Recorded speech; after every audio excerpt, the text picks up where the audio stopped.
अस्सलाम वालेकुम ji, my name is Haseeb and I am excited to welcome you into our module 2 which was about paragraph writing. और आज paragraph writing की class 2 है जी। Introduction जो था पैराग्राफ का, कोर आइडियाज़ क्या होते हैं, पैराग्राफ लिखा कैसे जाता है, वो आपने कवर कर दिया है। ऑल दो उसमें आपकी तरफ से मिस्टेक्स मिली हैं मुझे, तो इसीलिए आज जो मॉड्यूल 2 है वो मैं क्लास 2 जो है उसको मैं क्लास 1 के कॉन्टेक्स्ट में एक्सप्लेन कर रहा हूँगा।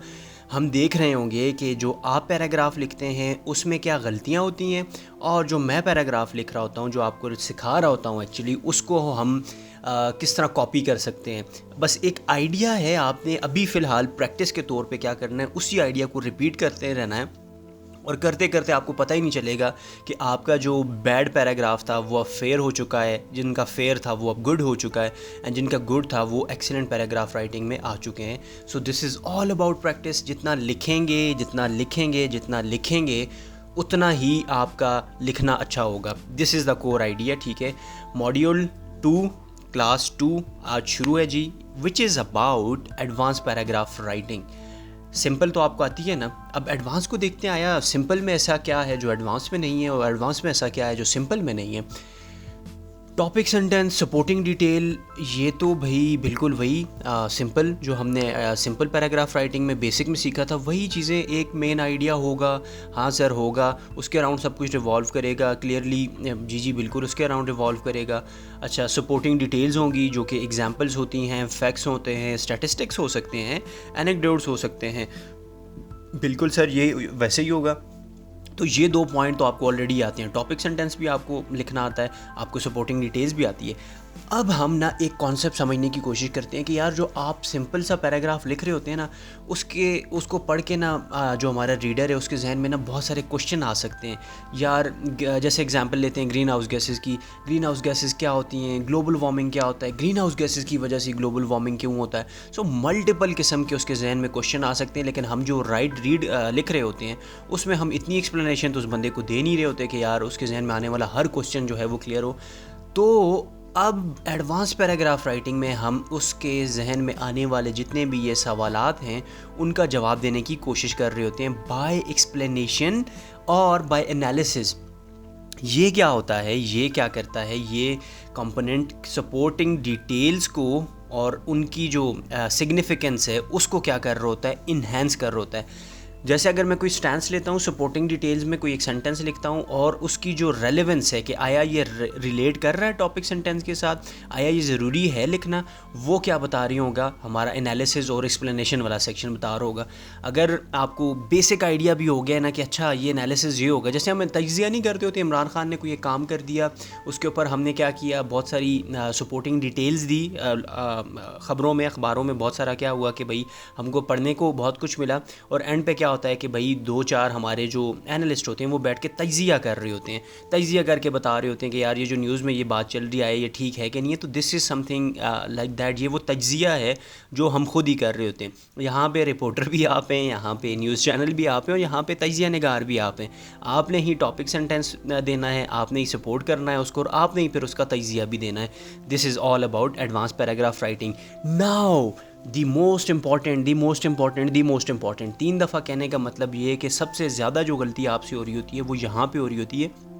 आई नो, मुझे पता है कि एक सेंटेंस को एक पैराग्राफ में आप एक ही आइडिया कब तक लिख सकते हैं, वो तो रिपीटिशन आ जाएगी ना। रिपीटिशन आएगी तो सर आप रिपीटिशन भी अवॉइड करने को कह रहे हैं। अगर हम आइडिया कोई और प्रेजेंट करते हैं, आप कहते हैं फिर भी पैराग्राफ गलत है, तो हम किस तरह एक पैराग्राफ 150-200 वर्ड का अगर पैराग्राफ है या 100 वर्ड का है, उसमें हम कितना कुछ लिख सकते हैं। तो अगर आप ट्रांजिशन करना चाहते हैं, स्विच करना चाहते हैं अपने आइडियाज़ में जो कि रेलेवेंट हो मेन आइडिया से, लेकिन स्विच करना चाहते हैं, तो वहीं पे तो ये ट्रांजिशनल फ्रेजेस या ट्रांजिशन वर्ड का कॉन्सेप्ट आ रहा होता है यार। और ये क्या होती हैं ट्रांजिशन वर्ड्स, कुछ भी नहीं होते, ये सिंपल छोटे छोटे word, however, in addition to, furthermore, on the other hand, ये क्या चीज़ें होती हैं भाई, यही हमारे ट्रांजिशन फ्रेजेस हैं, ट्रांजिशनल फ्रेजेस। अब ये क्या करते हैं, हमें स्विच करवाते हैं एक आइडिया से दूसरे आइडिया के ऊपर। जैसे एग्जाम्पल के तौर पर मैं कहता हूँ पाकिस्तान की गवर्नमेंट गरीब है, हाउएवर यहाँ पे जो लोग हैं वो कदरे अमीर हैं, कदरे बेहतर हैं। लेकिन इंडिया की जो हुकूमत है वो गरीब है, लेकिन लोग जो हैं वो अमीर हैं। सॉरी, आइडिया स्विच हो गया। मैं कहना चाह रहा हूँ कि पाकिस्तान की गवर्नमेंट जो है वो गरीब है, लेकिन यहाँ नहीं, अगेन ख़राब हो गया। अच्छा चलें, दोबारा से इसको शुरू करना पड़ेगा हमें। यहाँ से शुरू करते हैं।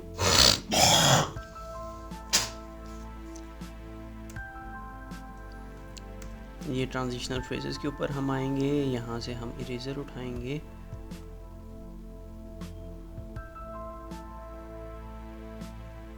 यहाँ से हमने ये अपना पेन उठाया और हम ये आगे स्विच करते हैं। अच्छा जी, नाउ नहीं, अब आते हैं।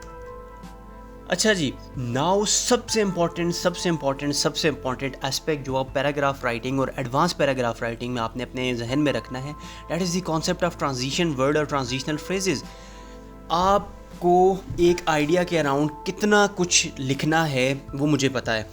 आप इतना ज़्यादा नहीं लिख सकते क्योंकि अभी बेसिक लेवल के ऊपर आपके पास इतना नॉलेज नहीं है। तो जब आपके पास इतना नॉलेज नहीं है तो आप क्या करेंगे, आप रैंडम आइडियाज़ को क्या करेंगे, अपने पैराग्राफ में पुट करने की कोशिश करेंगे। एजुकेशन के ऊपर लिखते लिखते आपके जहन में पॉलिटिक्स आ जाएगी, पॉलिटिक्स लिखते लिखते आप इकॉनमी को लेके आना चाहेंगे अपने सेंटेंस में, पैराग्राफ में, क्योंकि मुझे पता है कि आपसे अभी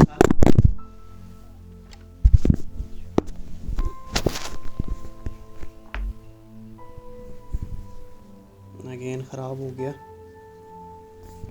इसको यहाँ पे रखते हैं।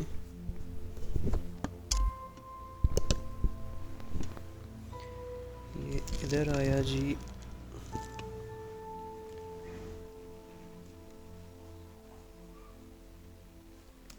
इसको इरेज करते हैं फिर से, यहाँ से पेन पकड़ते हैं। अच्छा जी, नाउ सबसे इम्पॉर्टेंट एस्पेक्ट के ऊपर हम आते हैं पैराग्राफ राइटिंग में, जो एडवांस पैराग्राफ राइटिंग में आपको अपने जहन में सबसे ज़्यादा रखना है, that is the concept of transition word और ट्रांजिशनल फ्रेजेस। ये ऐसे वर्ड्स जो आपके आइडियाज़ को स्विच करते हैं। एक ही टॉपिक के ऊपर, एजुकेशन के ऊपर जब आपने मुझे पैराग्राफ लिख के दिए थे तो उसमें बार बार वही आइडिया आ रहा जो टॉपिक सेंटेंस था। अब वही बातें आप रिपीट कर रहे हैं बार बार। अब जब मैं आपको कहता हूं कि यार आप थोड़ी सी डाइवर्सिटी लेके आएँ, तो आप कहते हैं कि सर अगर हम टॉपिक में डाइवर्सिटी लेके आते हैं तो वो तो टॉपिक सेंटेंस के अगेंस्ट हो जाएगा। तो इसीलिए जब आप अपनी एडवांस पैराग्राफ राइटिंग में ट्रांजिशनल फ्रेजेस का कॉन्सेप्ट इंट्रोड्यूस कराते हैं तो आपका पैराग्राफ भी क्या हो जाता है, एडवांस हो जाता है। ये ऐसे वर्ड्स हैं, simple as, however, in addition to, furthermore, on the other hand.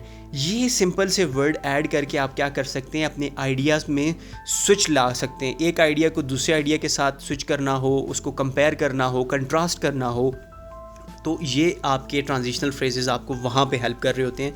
इसका PDF version, complete transitional phrases की पीडीएफ वर्जन आपको मैं ग्रुप में शेयर कर दूंगा। इफ़ यू आर समवन जो यूट्यूब पे अभी मुझे पहली दफ़ा सुन रहे हैं, तो आपके लिए ये कि एंड पे मैं आपको नंबर दे दूंगा, या नीचे आप कमेंट सेक्शन में आप मुझे मैसेज कर दें, वहाँ पे आपको मैं नंबर ड्रॉप करके पीडीएफ फाइल आपके साथ शेयर कर दूँगा। लाजमी लीजिएगा, ये बहुत इंपॉर्टेंट कॉन्सेप्ट है। एंड पे सबसे इंपॉर्टेंट एडवांस पैराग्राफ राइटिंग का कॉन्सेप्ट जो है वो एक कंक्लूडिंग सेंटेंस। बेसिक में जो हमने सीखा था उसमें कोई कंक्लूडिंग सेंटेंस नहीं था। कंक्लूडिंग सेंटेंस एडवांस की चीज़ है। अब आपने क्या करना है, जो बात आपने शुरू की थी अब आपने उसको ख़त्म करना है। सबसे बेस्ट एग्जांपल मैं आपको ये दूंगा कि देखें, आपने ना CSS का इरादा किया करने का और आपने उस चीज़ को शुरू कर दिया। दैट डजंट मैटर, नहीं मैटर करता। आपकी तरह के 10,000 और बंदे हैं जिन्होंने इरादा किया हुआ है कि भाई हम CSS देंगे। सिर्फ मैटर ये करता है कि आखिरी दिन तक कौन से बच्चे हैं जो तैयारी करते हैं और अपना जो ये जर्नी है इसको कंक्लूड करते हैं, इसको ये ब्रैकेट में बंद कर देते हैं। तो इसी तरह जब आप एक सेंटेंस शुरू करते हैं तो वो ज़रा भी मैटर नहीं करता हमारे रीडर के लिए जब तक आप उसको ख़त्म ना करें, उसको कंक्लूड ना करें। तो कंक्लूजन और आपका जो स्टार्ट है वो आपस में इस तरह है जैसे वो हमारा केमिस्ट्री में वो इक्विलिब्रियम का रिएक्शन नहीं होता था। जो बात आप यहाँ कर रहे हैं उसी को डिफरेंट वेरिएंट में आपने क्या करना है, वहाँ प्रेजेंट करना है। अगर एक तरफ ए तो दूसरी तरफ ए प्राइम आ जाए, लेकिन दोनों क्या हों, एज हों। ये कंक्लूडिंग सेंटेंस का कॉन्सेप्ट है। और एंड पे सबसे इम्पॉर्टेंट, अगर ये एडवांस लेवल की चीज़ है, अगर आप इसको सीख जाते हैं तो मुझे लगता है शायद आपका पैराग्राफ कभी गलत हो ही नहीं सकता। क्रॉस आपके पैराग्राफ के कभी ना लगे। आप उसके लिए कोहेरेंस और यूनिटी सीखेंगे। कोहेरेंस एंड यूनिटी क्या है? अब मैं जैसे कहता हूँ कि एग्जाम्पल लेते हैं ग्रीन हाउस गैसेस की। मैं कहता हूँ जी ग्लोबल वार्मिंग जो है उसका पॉलिटिक्स के साथ आपने लिंक लेके आना है। अब अगर स्टूडेंट ये कहता है कि पाकिस्तान में पॉलिटिकल हालात ख़राब हैं, इलेक्शंस नहीं हो रहे जिसकी वजह से ग्रीन हाउस गैसेस का एमिशन बढ़ रहा है, तो दिस इज़ समथिंग शिट। ये तो बिल्कुल एब्सर्ड आइडिया, ये तो किसी काम का नहीं है। तो ये क्या है, कोहेरेंस एंड यूनिटी नहीं है, ये कोहेरेंस एंड यूनिटी ना होने की एग्जांपल है। अब मैं दूसरा पेन लेके दूसरी एग्जांपल आपके साथ शेयर करता हूँ और मैं आपको कहता हूँ कि पाकिस्तान में जो हमारी पॉलिटिक्स है या पॉलिटिकल एरिना है हमारा, उसमें लीडर्स जो हैं वो इस तरह की पॉलिसीज़ बनाते ही नहीं हैं जो कि ग्रीन हाउस गैसेस के एमिशन को कंट्रोल कर सके, जिसकी वजह से ग्रीन हाउस गैसेस का एमिशन पाकिस्तान में ज़्यादा है और ग्लोबल वार्मिंग कॉज हो रही है। सो नाउ हमने पॉलिटिक्स और ग्लोबल वार्मिंग को आपस में किस तरह लिंक किया, एक डिफरेंट कॉन्टेक्स्ट लेके आए बीच में, किसका, यूनिटी एंड कोहेरेंस का। कोहेरेंस और यूनिटी ला के हमने क्या कर दिया, एक पॉलिटिक्स को ग्रीन हाउस गैसेस के साथ जोड़ दिया। इसी तरह हंड्रेड्स ऑफ डिफरेंट आइडियाज़ होंगे, लेकिन कोहेरेंस और यूनिटी को आप लेके आके क्या कर सकते हैं, अपने आइडियाज़ को लॉजिकली कनेक्ट कर सकते हैं। ठीक है जी, लॉजिक के साथ अगर कनेक्ट करना है अपने आइडिया को तो कोहेरेंस और यूनिटी आएगी। अब वन बाय वन हम एग्जाम्पल के साथ समझने की कोशिश करते हैं। आई नो आपको चीज़ें समझने में थोड़ी मुश्किल हो रही होती है, लेकिन अब हम क्या कर रहे हैं, अब हम टॉपिक सेंटेंस क्या है उसकी एग्जाम्पल, सपोर्टिंग क्या है उसकी एग्जाम्पल, इसी तरह के एग्जाम्पल के साथ चल रहे हैं। टॉपिक सेंटेंस का तो आपको पता है, मैं एक टॉपिक सेंटेंस यहाँ पे लेता हूँ, मैं कहता हूँ one of the major causes of global warming is the excessive emission of green house gases from human activity. क्या बात हो रही है कि मेजर कॉजेज़ किसके, ग्लोबल वार्मिंग के, क्या हैं, excessive emission of green house gases. कौन करता है excessive emission of green house gases, human activities करती हैं। ठीक है जी, अब इसको उल्टा पढ़ने की कोशिश करते हैं। ह्यूमन एक्टिविटीज़ की वजह से ग्रीन हाउस गैसेस का एक्सेसिव एमिशन हो रहा है और वो एमिशन क्या कर रहा है, ग्लोबल वार्मिंग को क्या कर रहा है, कॉज कर रहा है। वाओ, मतलब इस सेंटेंस को अगर मैं यहाँ से ऐसे लेके जाऊँ ये फिर भी वही आइडिया दे रहा है, इसको उल्टा में लेके आऊँ ये वही आइडिया दे रहा है।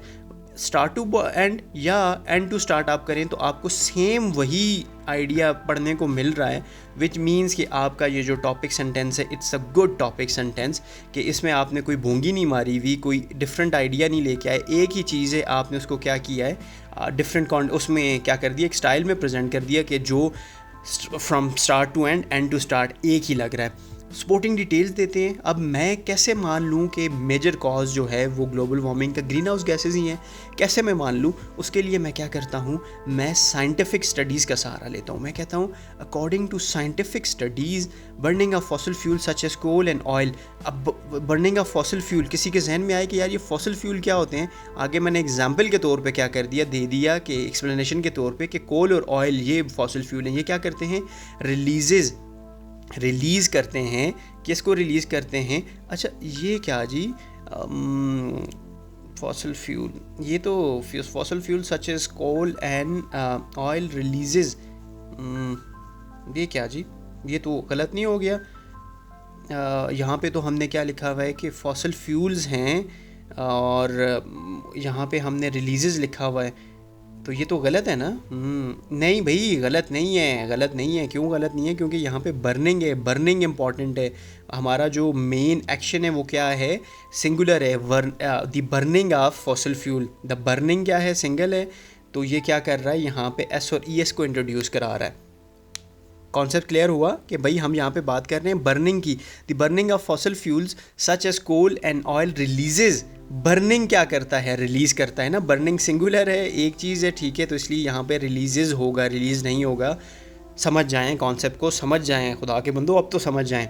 अच्छा, releases significant amounts of carbon dioxide into atmosphere trapping heat. अब देखें मैंने क्या किया, ये सिग्निफिकेंट अमाउंट किसकी, कार्बन डाइऑक्साइड की रिलीज़ करता है एटमॉस्फेयर में। यहाँ पे भी सेंटेंस ख़त्म हो सकता था, फुल स्टॉप डालते सेंटेंस ख़त्म हो जाता, लेकिन मैं कॉमा डाल के मोर एक्सप्लेनेशन दे रहा हूँ। मैं कहता हूँ जो क्या करता है, हीट को ट्रैप करता है और कंट्रीब्यूट करता है किसमें, ग्रीन हाउस इफेक्ट में। तो अब क्या हुआ, कॉमा का यूज़ भी आपके माइंड में क्लियर हो गया कि आपने कॉमा लगा के थोड़ी एक्सप्लेनेशन दे दी, आपने एस और ई एस को भी देख लिया, और हमने साइंटिफिक स्टडीज़ का हवाला दे के अपने ही जो पैराग्राफ है, टॉपिक सेंटेंस है, उसको क्या कर दिया, प्रूव कर दिया कि जो बात मैं कर रहा हूँ वो ठीक है। अब आगे मैं एनालिसिस देता हूँ। एनालिसिस समथिंग जो एडवांस पैराग्राफ राइटिंग की स्किल है, ये क्या करती है, अपने रीडर के माइंड में आने वाले जितने कॉन्सेप्ट्स हैं उनको क्लियर करती है, जितने भी क्वेश्चंस हैं वो उनके जवाब दे रही होती है। ये क्या कहती है, एनालिसिस का स्किल क्या कहता है, एनालिसिस कहता है the accumulation of green house gases in atmosphere intensifies the earth natural green house effect. Earth का अपना जो नेचुरल ग्रीन हाउस इफेक्ट है, ये एक्यूमुलेशन है ग्रीन हाउस गैसेस की, वो इसको इंटेंसिफाई कर रही है, बढ़ा रही है, ठीक है। अच्छा, अगेन वही है, यहाँ पे गैसेस है तो इंटेंसिफाइज क्यों है, नहीं, यहाँ पे बात किसकी हो रही है, बात हो रही है एक्यूमुलेशन की। एक्यूमुलेशन इज सिंगुलर तो इसलिए आ गया इंटेंसिफाई है। इंटेंसिफाई क्या कर रही है, ग्रीन हाउस इफेक्ट को, विच लीड, कॉमा लगा के मैं क्या कर रहा हूँ, एक्सप्लेन कर रहा हूँ। यहाँ पे भी सेंटेंस खत्म हो सकता था, लेकिन कॉमा लगा के हम क्या कर रहे हैं, कंपाउंड सेंटेंस बना के इसको क्या कर रहे हैं, वो कर रहे हैं, एक्सप्लेन कर रहे हैं। Leading to a rise in average global temperatures, global temperatures में राइज कर रहा है। दिस फिनोमिना, फिर मैं कॉमा इंट्रोड्यूस कराता हूँ और एक्स्ट्रा इन्फॉर्मेशन ऐड करने की कोशिश करता हूँ ताकि रीडर को पता हो कि ग्लोबल वार्मिंग क्या होती है। This phenomena, comma, known as global warming, फिर comma, has far reaching consequences for both environment and human well being. Environment और ह्यूमन वेल बीइंग के लिए इसके बहुत बुरे असरात हैं, फार रीचिंग, बहुत दूर तक साथ रहेंगे असरात। तो मैंने क्या किया, टॉपिक सेंटेंस, फिर उसको सपोर्ट किया दावे के साथ कि भाई साइंटिफिक स्टडी ने ये प्रूव किया है। अब साइंटिफिक स्टडी की भी मैंने क्या कर दी, एनालिसिस और एक्सप्लेनेशन दे दी। अच्छा, अब आता हूँ मैं स्विच करने के ऊपर कि यार ग्लोबल वार्मिंग से रिलेटेड तो बात होगी, ग्रीन हाउस गैसेस से भी रिलेटेड बात होगी, अब आगे मैं क्या लिखूँ। अब आपके जहन में आएगा सर अब और हम क्या आइडिया लेके आएँ। अब आप क्या करेंगे, वही जो पुराने आइडियाज़ आपने इंट्रोड्यूस कराए हुए थे वो लेके आने की कोशिश करेंगे और आपका पैराग्राफ को मैं क्रॉस कर दूँगा। मैं किस लिए क्रॉस करूँगा, क्योंकि आपने ट्रांजिशनल फ्रेजेस ही नहीं यूज़ की, क्योंकि मैंने आपको पढ़ाई ही नहीं थी, अभी पढ़ा रहा हूँ, इसलिए आप अभी यूज़ करेंगे इनको। मैं कहता हूँ फर्दर मोर, इसके अलावा अदर ह्यूमन एक्टिविटीज़, दूसरी ह्यूमन एक्टिविटीज़ आगे मैं एक्सप्लेन करता हूँ। देखिए यहाँ तक भी सेंटेंस कंप्लीट हो सकता था, यानी अगर ये मैं सच एज डिफॉरेस्टेशन और इसको अगर मैं गाड़ देता, ये इसको मैंने वक्ती तौर पे काटा हुआ और अब सेंटेंस पढ़ें, Furthermore, other human activities releases additional greenhouse gases exacerbating the problem। तो ये भी तो पूरा हो सकता था, लेकिन मैंने क्या किया, मैंने एक्सप्लेन किया जैसे कि डिफॉरेस्टेशन पहली और इंडस्ट्रियल प्रोसेसेस, इंडस्ट्री के जो मामलात हैं, प्रोसेसेस हैं, तरीक़ाकार हैं, वो क्या करते हैं, रिलीज़ करते हैं, क्या, एडिशनल ग्रीन हाउस गैसेस को रिलीज़ करते हैं। सेंटेंस कंप्लीट था यहाँ पे, लेकिन कॉमा लगा के मैं एक्सप्लेनेशन दे रहा हूँ। एग्जासरबेटिंग द प्रॉब्लम, ये क्या कर रहे हैं, प्रॉब्लम को एग्जासरबेट, बढ़ा रहे हैं। और एंड पे आके मैं क्या करता हूँ, अपनी उसी बात को अमली और आखिरी वो जामा पहनाता हूँ। मैं कहता हूँ कि भाई अब यहाँ पे मेरी बस हो गई है, मैं और नहीं लिख सकता, मैं कंक्लूड करने लगा हूँ सेंटेंस को। The alarming increase in green house gas emissions and subsequent global warming necessitate urgent actions to reduce carbon footprint. Alarming increase है जो कि ग्रीन हाउस गैसेस का है, ठीक है जी, है, और सब्सिक्वेंट दर्जा बदर्जा बढ़ता हुआ ग्लोबल वार्मिंग का जो वो है, ग्लोबल वार्मिंग टेम्परेचर जो है वो क्या कर रहा है, नेसेसिटेट कर रहा है, इस बात के ऊपर जोर दे रहा है कि भाई अर्जेंट एक्शन लिए जाएं ताकि कार्बन फुटप्रिंट कम हो और ट्रांजिशन की जाए मोर सस्टेनेबल एनर्जी सोर्सेज के ऊपर। तो मैंने क्या किया, वही green house gases, global warming और सस्टेनेबल एनर्जी, ये सारे कॉन्सेप्ट्स क्या कर दिए, एंड पे आके कंक्लूड कर दिए। तो अब क्या हुआ, मेरा सेंटेंस जो है वो कंप्लीट हो गया। कभी कभार नहीं, अक्सर ये होगा CSS का, जब आप ऐसे लिख रहे होंगे, पहला आपका जो पैराग्राफ होगा वो इतना लंबा होगा, अगला जो होगा वो इतना होगा, तीसरा इतना होगा, लेकिन एंड के जो पैराग्राफ होंगे ना, वो आप तकरीबन मुझे लगता है 4-4, 5-5 लाइन में ख़त्म करे होंगे, क्योंकि आपके पास टाइम नहीं होगा। सो अगर आप इस कॉन्सेप्ट को फॉलो करते हैं जिसमें ये चीज़ें थी कि भाई topic sentence, supporting detail, explanation, उसके बाद आपका ट्रांजिशन और आपका कंक्लूडिंग सेंटेंस, तो अगर सिर्फ ये 5 जुमले भी आप लिख देते हैं तो आपका एक सेंटेंस कंप्लीट होगा, आपका एग्जामिनर इसको क्रॉस नहीं करेगा। लेकिन अगर ये 5 चीज़ें नहीं हैं आपके सेंटेंस में, तो एग्जामिनर आपके लंबे से लंबे पैराग्राफ को भी क्रॉस कर सकता है, क्योंकि भाई आपने जो रूल है उसको मद्देनज़र नहीं रखा। तो अब आपने इसकी स्क्रीनशॉट लें, इसको अपने पास नोट डाउन करें।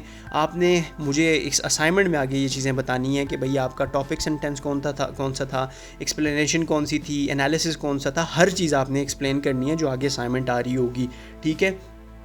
अब एंड पे जो हम कोहेरेंस और यूनिटी की बात कर रहे थे कि यार ये वो चीज़ है जो अगर आप सीख जाते हैं तो मुझे नहीं लगता कि आप कभी भी किसी भी ऐसे को फेल करेंगे। ये क्या कर रही होती है, आपके एक ओवरऑल लुक दे रही होती है आपके उसको टॉपिक को कि भाई मैं कोहेरेंस और यूनिटी के साथ चल रहा हूँ, मेरा जो टॉपिक है, मेरा जो पैराग्राफ है वो कोहेरेंट भी है और यूनिटी भी उसके अंदर है कि भाई एक जैसा है। इन्फॉर्मेशन बहुत सारी है लेकिन वो सारी इन्फॉर्मेशन कोहेरेंट है। मैं कहता हूँ overall the excessive emission of greenhouse gases from human activities, ठीक है, particularly the burning of fossil fuel and deforestation contributes significantly to global warming। अब मैंने क्या किया, कम्प्लेक्स या कंपाउंड कॉम्प्लेक्स सेंटेंस को यूज़ करके समरी दे दी अपने पूरे के पूरे पैराग्राफ की, ठीक है। आगे हम कहते हैं the implications of this phenomena extend to various environmental and socio economic aspects. ये बहुत सारे इसके इन्वायरमेंटल और सोशियो इकोनॉमिक एस्पेक्ट्स हैं। इसके सोशियो इकोनॉमिक इंसान के ऊपर जो होने वाले असरात होते हैं वही सोशियो इकोनॉमिक एस्पेक्ट्स हैं। Calling for immediate measures to mitigate its effect. तो हमने क्या किया, पूरे के पूरा जो पीछे हमने पैराग्राफ लिखा था उसकी प्रसी हमने लिख दी, छोटा सा, यानी 1/3 हमने करके क्या कर दिया, समराइज़ कर दिया अपने उस कॉन्सेप्ट को।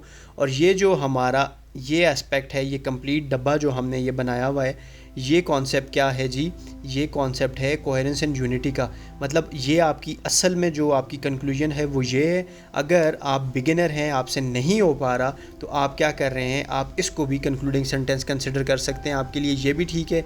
बट इफ़ यू वांट कि आप अच्छा स्कोर करें तो आपके लिए जो कंक्लूजन होगा वो कोहेरेंस और यूनिटी के साथ ये वाला होगा कि भई आपकी जो कंक्लूजन है वो आपके पूरे पैराग्राफ को क्या कर रही है, रिफ्लेक्ट कर रही है।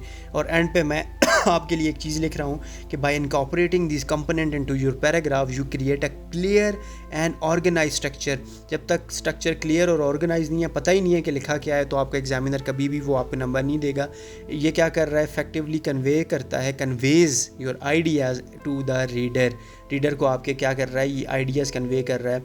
सो this is what a advance paragraph should look like, ठीक है। अब पैराग्राफ लिखने से पहले एक छोटी सी बेसिक चीज़ें आपने अपने माइंड में जो रखनी है, स्क्रीनशॉट ले सकते हैं अपनी इन चीज़ों का। इंडेंट क्या होता है आपको आगे एक्सप्लेन में कर रहा हूँ, उसका ख्याल रखना है आपने। एक सेंट्रल आइडिया होगा, ये तो आप सीख चुके हैं। अच्छा, एक आइडिया जो है, सारे आइडियाज़ मेन आइडिया के अराउंड रिवॉल्व कर रहे होंगे, ये भी आप सीख चुके हैं। डिटेल्स भी सीख चुके हैं कि वाई, व्हेन, हुम, जितने भी क्वेश्चन आए रीडर के माइंड में उसको आपने अपने एनालिसिस के ब्रैकेट से सॉल्व कर देना है। फ्लो ब्रिजेस, एक आइडिया दूसरे के साथ कनेक्ट होना चाहिए, ये भी आपको पता है। की टर्म्स का ख्याल रखना है, ग्लोबल वार्मिंग की बात हो रही है तो ग्लोबल वार्मिंग की बात होनी चाहिए।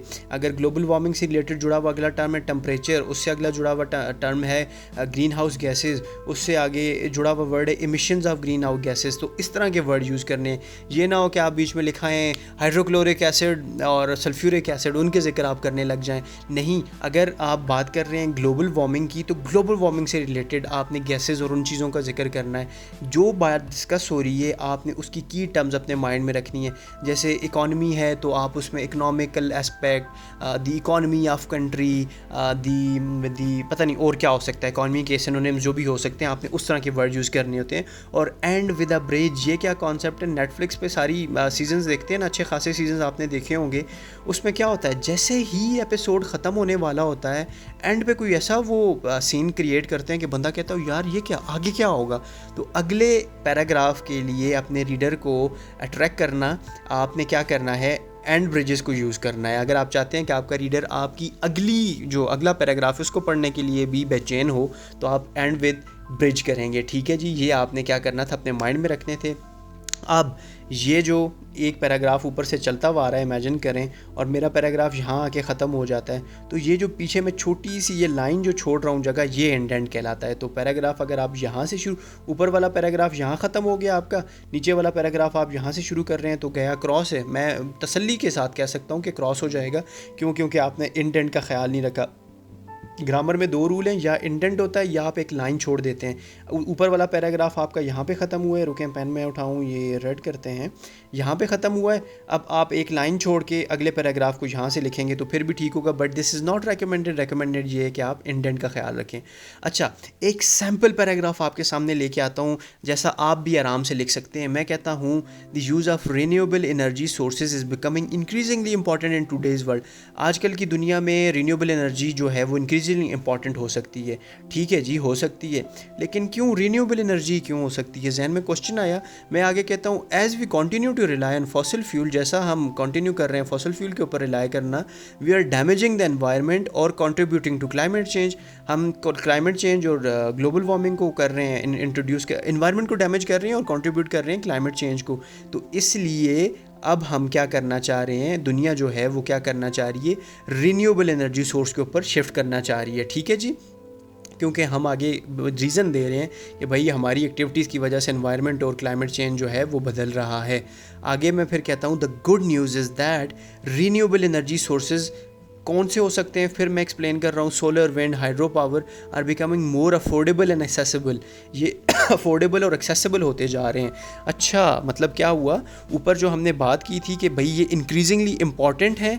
इंपॉर्टेंट क्यों है? क्योंकि हम फॉसिल फ्यूल को वो कर रहे हैं, यूज़ कर रहे हैं, जो कि हमारे लिए डेंजरस है। और मैं फिर वापस अपने मेन आइडिया के ऊपर आता हूँ। मैं कहता हूँ कि भाई ये जो आइडियाज़ हैं, रिन्यूएबल एनर्जी के जो सोर्सेज हैं, ये अब क्या होते जा रहे हैं, अफोर्डेबल भी होते जा रहे हैं, इसीलिए ये इंपॉर्टेंट होते जा रहे हैं। इतने महंगे थे जब पहले पुराने ज़मानों में तो इंपॉर्टेंट भी नहीं थे, लेकिन अब सस्ते होते जा रहे हैं। तो हर घर वाले सोच रहे हैं कि भाई हमें करना चाहिए। राइट नाउ अभी भी बैठा हुआ मैं सोलर एनर्जी के ऊपर अपना लैपटॉप चार्ज कर रहा हूँ, ये माइक से रिकॉर्डिंग कर रहा हूँ। तो ये क्या हो रहा है, सोलर एनर्जी इतनी इंपॉर्टेंट है। क्यों? क्योंकि भाई सस्ती है, सस्ती थी तो इसलिए मैंने लगवाई है। अच्छा, आगे आते हैं। Governments around the world are also incentivising the use of renewable energy and many businesses are making the switch as well. Government क्या कर रही है, इंसेंटिवाइज कर रही है, लोगों को पुश कर रही है कि भाई सस्ते में दे रहे हैं हम पैनल, आपको सस्ते में यूपीएस दे रहे हैं, ख़रीदो हमसे। और उसके साथ साथ जो बिजनेसेस हैं वो भी क्या कर रहे हैं, स्विच कर रहे हैं। जिस कंपनी में मैं काम करता हूँ, they almost run on solar energy. क्यों? क्योंकि भाई गवर्नमेंट ने इंसेंटिवाइज किया हुआ है बिजनेसेस के लिए, उनके स्पेशल पैकेज हैं। तो अब क्या हुआ, मैंने दोबारा से क्या किया, अपने इस आइडिया को सपोर्ट किया कि भाई गवर्नमेंट जो है वो भी इंसेंटिवाइज कर रही है और बिजनेस भी क्या कर रहे हैं, इसको यूज़ कर रहे हैं। क्यों? क्योंकि ये जो कॉन्सेप्ट है ये सस्ता है, अफोर्डेबल है, एक्सेसिबल है, और इस अफोर्डेबिलिटी और एक्सेसिबिलिटी की वजह से ये क्या होता जा रहा है, इंपॉर्टेंट होता जा रहा है। तो अब आपको समझ आया किस तरह मैंने फ्लो ब्रिजेस क्रिएट किए हुए हैं कि एक आइडिया को दूसरे के साथ कनेक्ट कर रहा हूँ, दूसरे को तीसरे के साथ, but I am revolving around the same idea. And end पे मैं कहता हूँ, by utilising these clean energy sources, इन क्लीन एनर्जी सोर्सेज को यूज़ करके हम क्या कर सकते हैं, कार्बन फुटप्रिंट को कम कर सकते हैं और मोर सस्टेनेबल और फ्यूचर क्रिएट कर सकते हैं अपनी आने वाली नस्लों के लिए। अपनी आने वाले नस्लों के लिए हम सस्टेनेबल फ्यूचर क्रिएट कर सकते हैं। अब आप देखें, यहाँ पे ऊपर सस्टेनेबल है तो यहाँ पे अफोर्डेबल है और यहाँ पे एक्सेसिबल का वर्ड यूज़ किया गया है। तो मिलते जुलते हुए वर्ड्स यूज़ करके हमने क्या कर दिया, एक बेसिक सा आइडिया जो था उसको एक पैराग्राफ की शक्ल में कन्वे कर दिया। इतना तो आप लिख ही सकते हैं। आपको अभी तक इतना लिखना आना चाहिए कि एक आइडिया को दूसरे के साथ कनेक्ट कैसे किया। ये नहीं है कि पेन पकड़ा और बस लिखी जाओ। मुझे ये लिखने के लिए भी अच्छा खासा टाइम लगता है। ये नहीं है कि आपके सामने ये बना हुआ पैराग्राफ है और मैं कहता हूँ कि यार बस मैंने तो लिख लिया। पढ़ने में मुझे बड़ी आसानी होती है, लेकिन लिखते वक्त मैं सोचता हूँ कि यार मैं अगला आइडिया क्या लेके आऊँ। ये रिटन प्रैक्टिस होती है भाई, बहुत करनी पड़ती है। 5-5, 6-6 दिन लग जाते हैं मुझे अपनी एक वीडियो बनाने में। क्यों? क्योंकि भाई पहले मैं बैठ के सोच रहा होता हूँ आप तक डिलीवर कैसे करना है, और उसके बाद फिर मैं क्या कर रहा होता हूँ, अपनी भी रिटन प्रैक्टिस कर रहा हूँ या आपको पढ़ा रहा हूँ, ये मेरी भी प्रैक्टिस है। तो इसलिए आपसे भी गुजारिश है कि भाई जब आइडियाज़ अपने लेके आ रहे हो तो एक को दूसरे के साथ कनेक्ट किया करें, तब उस आइडिया को लिखा करें। ये तो था सैम्पल पैराग्राफ, ठीक है, ये तो आपने लिख दिया। अब आते हैं पैराग्राफ पर CSS।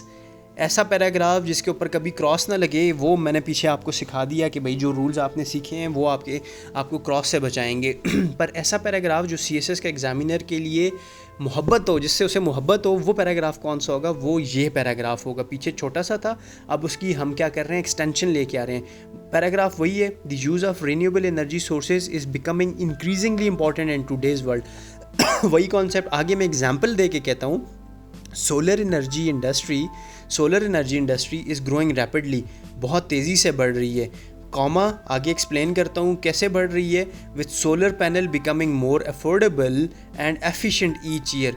अब हर साल आने वाला जो सोलर पैनल है वो पिछले साल से बेहतर है। इसलिए क्या हो रहा है, दुनिया जो है इसकी इम्पोर्टेंस को एक्सेप्ट कर रही है। फिर मैं आगे वही पिछली वाली बात करता हूँ। As we continue to rely on fossil fuel we are damaging the environment and contributing to climate change. आगे फिर मैं थोड़ी सी एक्सप्लेनेशन देता हूँ, एनालिसिस करता हूँ। एनालिसिस कैसे करता हूँ? मैं कहता हूँ the burning of fossil fuel releases carbon dioxide and other green house gases which trap heat and lead to global warming. Analysis हो गया। अच्छा, फिर मैं आगे कहता हूँ, अब दोबारा मेन आइडिया की तरफ आके, the good news is that renewable energy sources like solar, wind and hydro power are becoming more affordable and accessible. ठीक हो गया। अब आगे क्यों है, मतलब ये कैसे अफोर्डेबल एक्सेसिबल होते जा रहे हैं, मैं उसको एक्सप्लेन करने के लिए क्या करता हूँ, मैं एक और एग्जांपल देता हूँ। मैं कहता हूँ in fact according to international energy agency IEA, reference दे दिया, बात ही ख़त्म। इतना सॉलिड रेफरेंस है कि renewable energy sources are expected to become largest source of electricity generation worldwide by 2025। सबसे ज़्यादा जो सोर्स इलेक्ट्रिसिटी का होगा वो सोलर होगा। ये किसने कहा है? IEA ने कहा है। और फिर मैं वही बात करता हूँ कि भाई government around the world are incentivising, क्या जी, इसको इंसेंटिवाइज कर रहे हैं रिन्यूएबल एनर्जी को। कैसे कर रहे हैं? अब थोड़ी सी उसकी एक्सप्लेनेशन कॉमा डाल के क्या किया। Governments around the world are also incentivizing the use of renewable energy। अब अगर रीडर के जहन में आए कि यार कैसे कर रही हैं, तो मैं आगे कहता हूँ कि विद पॉलिसीज़, ऐसी पॉलिसीज़ बना के, जैसा कि टैक्स क्रेडिट और फीड इन टैरिफ्स, ये दो पॉलिसीज़ हैं जो गवर्नमेंट बना रही है और इसकी वजह से इंसेंटिवाइज़ कर रही है किसको, कि लोग जो हैं वो यूज़ करें रिन्यूएबल एनर्जी सोर्सेज़ को। अच्छा, आगे मैं वही पिछले कॉन्सेप्ट को लेके आता हूँ। Many businesses are making the switch to a renewable energy sources as well. बहुत सारी जो बिज़नेस हैं वो रिन्यूएबल एनर्जी पे स्विच कर रहे हैं। क्यों? क्योंकि उन्होंने रिकग्नाइज़ कर दिया है फाइनेंशियल बेनिफिट्स को और positive impact of their reputation. Apple sustainable अपने उसमें अपने जो डब्बा है आईफोन का, उसके साथ वो चार्जर नहीं दे रहा होता और वो ये कहता है कि यार ओवर यूज़ ऑफ प्लास्टिक है और जो मैं डब्बा क्रिएट कर रहा हूँ, तो मैं डब्बा छोटा बनेगा तो मेरा जो वो है, क्या कहते होते हैं, इन्वायरमेंट के ऊपर जो इफेक्ट है मेरा वो कम पड़ेगा। मैं साथ प्लास्टिक का बना हुआ चार्जर नहीं दे रहा। हालांकि वो अपनी इनकम जनरेट कर रहे हैं, लेकिन लोग इसको एज अ रेपुटेशन सिंबल समझ रहे हैं कि यार हाँ, एप्पल ने ये रेपुटेशन क्रिएट कर दी है कि भाई इन्वायरमेंट के लिए वो इतने क्या कहते होते हैं जी, इतने वो पैशनेट हैं कि भाई उन्होंने अपने डब्बे छोटे बनाना शुरू कर दिए, साथ एक कंपोनेंट देना शुरू कर दिया। तो ये क्या हुआ कि हमने बिजनेसेस की एक्सप्लेनेशन दे दी और एंड पे हम कहते हैं by utilising these clean energy sources we can reduce carbon footprint and create a more sustainable future for our generation to come. तो ये क्या था, हमने एक कंप्लीट आइडिया, एक आइडिया के around complete paragraph with examples हमने दे दिया अपने रीडर को, जिसमें मुझे नहीं लगता कि कोई भी ऐसी चीज़ मिसिंग है जो कि आपके रीडर को तंग कर सके। हर चीज़ की एक्सप्लेनेशन मौजूद है। तो मुझे लगता है कि this is the perfect paragraph for CSS। अब आगे वही उसका ब्रेक डाउन है कि भाई ये हमने क्या किया, अपनी मेन थीसिस स्टेटमेंट दे दी, टॉपिक सेंटेंस दे दिया, एक्सप्लेनेशन दे दी, उसके बाद उसका हमने क्या कर दिया, एक सपोर्टिंग सेंटेंस दे दिया, उसके बाद हमने एनालिसिस कर दिया उसका सपोर्टिंग सेंटेंस का, उसके बाद हमने एक और टॉपिक सेंटेंस लिखा, ठीक है जी, उसके बाद हमने उस टॉपिक सेंटेंस नहीं है, वो एडिशनल सेंटेंस लिख दिया, फिर हमने एक एग्जांपल दे दी, ठीक है जी, एग्जांपल के बाद हमने एक और आइडिया लेके आए, फिर उसके बाद उन आइडिया की हमने एनालिसिस किया, एक्सप्लेनेशन की, और एंड पे हमने क्या कर दिया, उसको कंक्लूड कर दिया कि भाई इन सोर्सेज को यूटिलाइज़ करके हम कार्बन फुटप्रिंट को रिड्यूस कर सकते हैं और फ्यूचर जनरेशन के लिए क्या कर सकते हैं, बचा सकते हैं फ्यूचर को एक सस्टेनेबल वे में।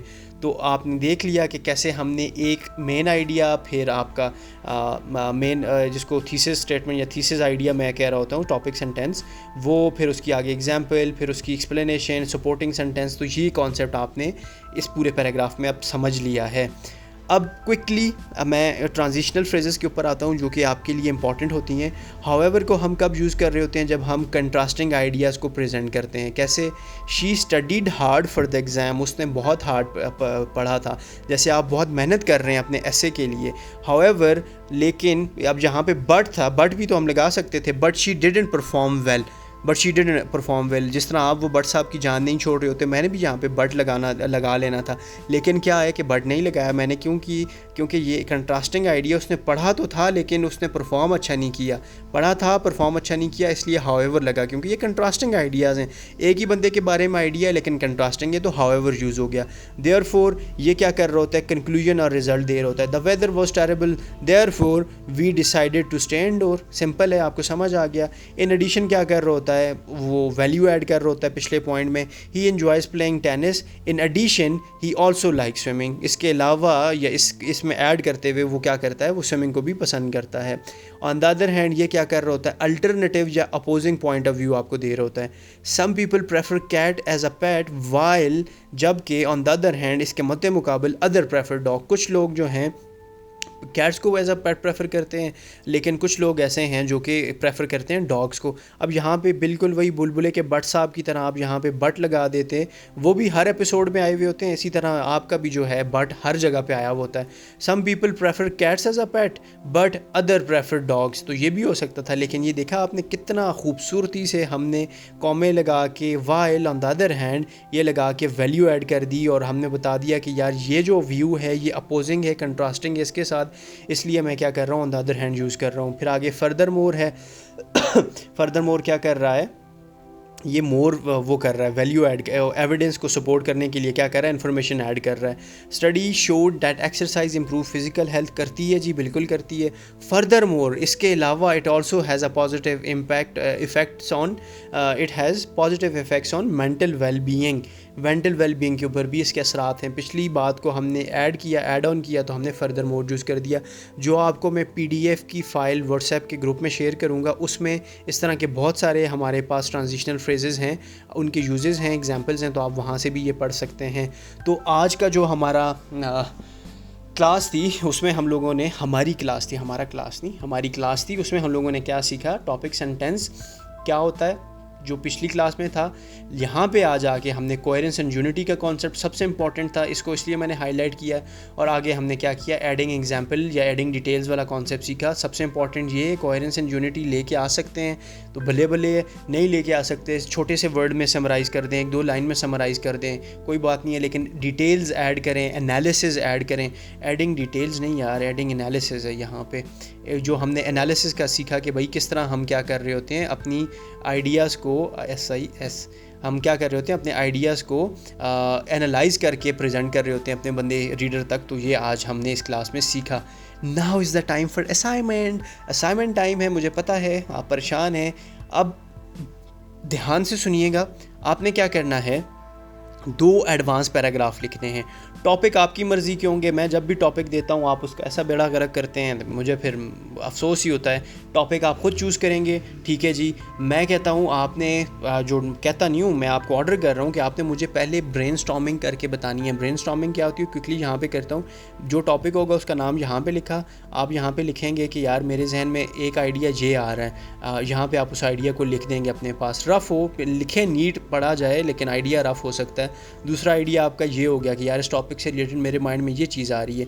तीसरा टॉपिक आपका, आपके ये सबसे इंपॉर्टेंट है, इसको मैं गोल कर रहा हूँ, ये सबसे इंपॉर्टेंट है, यहाँ पे आप IMP लिख देते हैं, ठीक है। या इसको छोड़ें, आप क्या करते हैं, जो सपोर्टिंग सेंटेंस है उनको राउंड में लिखते हैं। ये सपोर्टिंग सेंटेंस है, ये राउंड है, और जो आपके डब्बे हैं वो आपके क्या है, एक्सप्लेनेशन हैं। इसकी एक्सप्लेनेशन ये हो गई, इसकी एक्सप्लेनेशन ये हो गई, तो ये क्या हुआ, आपस में जुड़ गए। तो इस तरह आपने क्या कर देना, एक माइंड सा मैप बना देना है। मुझे सिंपल, आपको जैसे ईजी लगता है मैं ऐसे बना रहा होता हूँ, तो आप जिस तरह बनाना चाह रहे हैं, लेकिन एक माइंड मैप आप मुझे बना के देंगे ताकि मुझे पता चले कि आपने दिमाग इस्तेमाल भी किया है, सिर्फ अपने बस वो पेन उठा के लिखने वाली कहानी नहीं करनी। अब आप क्या करेंगे, मुझे हाईलाइट करके ये बताएंगे कि सर ये हमारा टॉपिक सेंटेंस है, उसको ब्लैक पेन से लिखें टॉपिक सेंटेंस को। उसके साथ जो सपोर्टिंग सेंटेंस होंगे आपके, उनको आप क्या करें, उनको ब्लू पेन से लिखें, ठीक है। एग्जाम्पल नहीं, आपने उसको ब्लू पेन से लिखना है, और उसके बाद जो एग्जाम्पल है उसको आप क्या करें, ब्लू पेन के साथ अंडरलाइन कर दें। ये सीखें उसको ब्लू पेन के साथ अंडरलाइन जो किया हुआ होगा आपने ना, वो आपका क्या होगा, आपका एग्जाम्पल्स होंगी। और जो ट्रांजिशन है, यानी आप वो कर रहे हैं, ट्रांजिशंस यूज़ कर रहे हैं, उनको आप क्या करेंगे, अंडरलाइन कर देंगे कि यार ये हाउएवर का वर्ड यूज़ किया हुआ है आपने, ये यहाँ पे फर्दर मोर का, in addition to, in conclusion, ये आपने क्या कर देने, अंडरलाइन कर दें। अगेन मैं एक्सप्लेन करता हूँ, टॉपिक सेंटेंस आपने ब्लैक से लिखना है, सपोर्टिंग सेंटेंस जो आपके हैं वो आप ब्लू से लिखेंगे, और आप जो एग्जाम्पल्स हैं वो ब्लू से लिख के उनको अंडरलाइन कर देंगे। और आप जो हैं हाउएवर और ये जो वर्ड्स होते हैं ट्रांजिशनल फ्रेजेस, वो ब्लैक से लिख के आप उनको अंडरलाइन करेंगे ताकि मुझे पता हो आपने क्या क्या लिखा हुआ है। So that was it from your class 2 of module 2, जो कि एडवांस पैराग्राफ राइटिंग से रिलेटेड थी।